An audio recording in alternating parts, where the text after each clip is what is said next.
Hello EAMCET బాధితులు. So, మన channel పేరు బీటెక్ బాధితులు. బట్ ఇప్పుడు ఎంసెట్ బాధితులు ఎక్కువైపోయారు కాబట్టి వాళ్ళ గురించి చెప్పబోతున్నాము. సో, ఏంటంటే ఈరోజు దేని గురించి చెప్పబోతున్నామంటే సర్టిఫికేట్ వెరిఫికేషన్ గురించి చెప్తున్నాం. సో, సర్టిఫికేట్ వెరిఫికేషన్ ఎప్పుడు 4th నుంచి 10th వరకు. బట్ ఈ వీడియో ఎందుకు అప్లోడ్ చేస్తున్నానంటే మీరు ముందుగానే సర్టిఫికేట్ తీసుకొని ఉంచుకుంటారు కదా అని చెప్పి నేను ఈ వీడియో అనేది అప్లోడ్ చేస్తున్నాను. సో, 10th వరకు ఉందిగా అప్పుడు చూద్దాము, 9థ్‌న చూద్దాము, సర్టిఫికేట్స్ వెరిఫై అప్పుడు చేద్దామంటే కుదరదు. మీకు బర్డెన్ అయిపోద్ది. అంటే సర్టిఫికేట్స్ ఏమేమి కావాలని కంగారుగా చూసుకునే బదులు ముందుగానే చూసుకోవడం బెటర్ కదా! సో, అందుకు ఈ వీడియో ముందుగానే అప్లోడ్ చేస్తున్నా. సో, లేట్ చేయకుండా ఏం సర్టిఫికేట్స్ కావాలో చూద్దాము. ఫస్ట్ సర్టిఫికేట్ ఏంటంటే rank card, EAMCET rank card. మీరు అఫీషియల్ వెబ్‌సైట్‌లో డౌన్‌లోడ్ చేసుకొని ఉంటారు కదా! ఆ ర్యాంక్ కార్డ్ యొక్క జిరాక్స్ అనేది తీసుకోండి. ఒకవేళ మీరు డౌన్‌లోడ్ చేసుకోకపోతే డౌన్‌లోడ్ చేసుకోండి. ఒక 2, 3 జిరాక్స్ కాపీస్ అనేది తీసుకొని మీ దగ్గర ఉంచుకోండి. ఎందుకంటే కాలేజ్‌లో జాయిన్ అయినప్పుడు గానీ మనం ఈ జిరాక్స్ కాపీస్ అన్నీ కూడా మనం సబ్మిట్ చేయాల్సి ఉంటది. అండ్ అలాగే హాల్ టికెట్ అనమాట. మీరు ఎంసెట్‌లో ఏ హాల్ టికెట్ నెంబర్ రాసారో ఆ హాల్ టికెట్ యొక్క xerox copy and Aadhaar card. Aadhaar card ఏంటంటే మీది, మీ ఫ్యామిలీ మెంబర్స్‌ది Aadhaar card. Next 10th class marks memo అనమాట. 10th class marks memo, inter marks memo తీసుకొని ఉంచుకోండి. Next 6th to inter study certificates.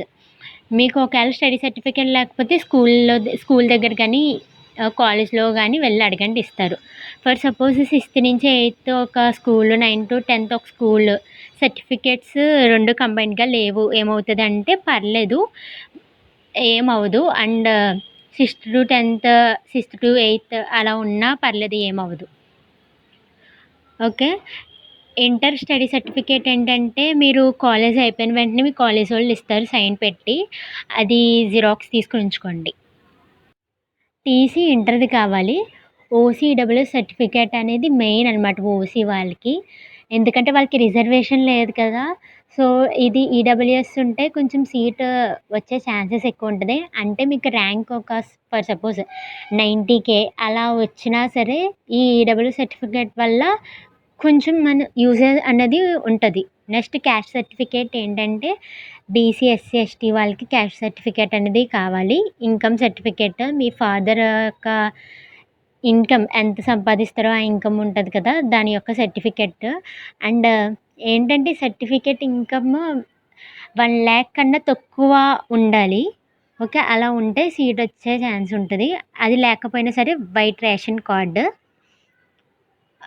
Me family యొక్క రేషన్ కార్డు. రెసిడెన్స్ సర్టిఫికేట్ ఏంటంటే for suppose మీరు ఆంధ్ర స్టేట్ కాదు, తెలంగాణ స్టేట్. తెలంగాణ స్టేట్ నుంచి ఇక్కడికొచ్చి చదువుకుంటున్నారు అంటే మీకు రెసిడెన్స్ సర్టిఫికేట్ అనేది పక్కా కావాలి. నెక్స్ట్ మైనారిటీ సర్టిఫికేట్ ఏంటంటే మీ మైనారిటీకి సంబంధించిన certificate. Cap, NCC, games, sports special category certificate అంటే ఏంటంటే మీరు గేమ్స్‌లో ఏమైనా ఉంటే దాని యొక్క సర్టిఫికేట్ కావాలి. ఈ సర్టిఫికేట్ వల్ల యూజ్ ఏంటంటే మీకు ర్యాంక్ ఎక్కువొచ్చినా సరే సీట్ వచ్చే ఛాన్స్ ఉంటుంది.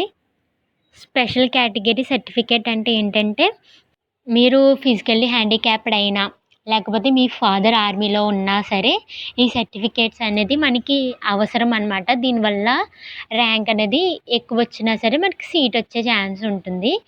సేమ్ ఓసీ వాళ్ళకి ఈడబ్ల్యూ సర్టిఫికేట్ అలాగే ఇది కూడా అలాగే. అండ్ అలాగే ఈ సర్టిఫికేట్స్ అన్నీ కూడా మీరు ముందుగానే జిరాక్స్ కాపీస్ తీసుకొని ఉంచండి. ఒక 4, 5 సెట్స్.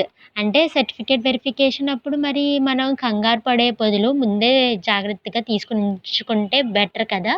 సో, నేను అందుకే ముందే వీడియో చేసి పెడుతున్నాను. సో, అందరూ కూడా జిరాక్స్ అనేవి జాగ్రత్తగా తీసుకొని ఉంచండి. ఓకే. అది ఈ వీడియో. సో, మీకు ఇంకా వీడియోస్ కావాలంటే వెంటనే మన బీటెక్ బాధితులు యూట్యూబ్ ఛానల్‌ని సబ్స్క్రైబ్ చేసేయండి. ఓకే. Thank you.